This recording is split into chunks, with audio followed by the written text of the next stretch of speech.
আজিকালি প্ৰায়ে শুনা যায়, মই পিছফালে কথা নকওঁ, সন্মুখত কথা কওঁ বুলি কোৱা মানুহ বহুত পাইছোঁ জীৱনত। হয়, ভাল কথা।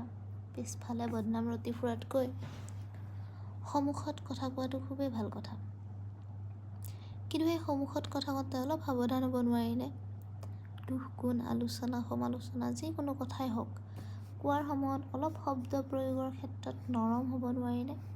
মই সন্মুখত কথা কওঁ বুলি মানুহৰ মুখলৈ নাচাই হকে বিহকে কৈ যোৱাটো কি ধৰণৰ স্বভাৱনো? কওক, সন্মুখতেই কওক, কিন্তু সকলো কথাৰ এটা ধৰণ থাকে ন?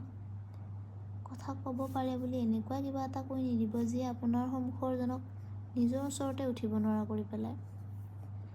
কাৰোবাৰ ভুল দেখুৱাই দিয়াটো খুব ভাল কথা, কিন্তু সেই ভুল দেখুওৱাৰ পদ্ধতিটো যদি মস্কৰা, উপহাস নাইবা মানসিক আক্ৰমণ হয়, তেন্তে সেয়া কিন্তু ভালৰ সলনি বেয়াহে বেছি কৰে।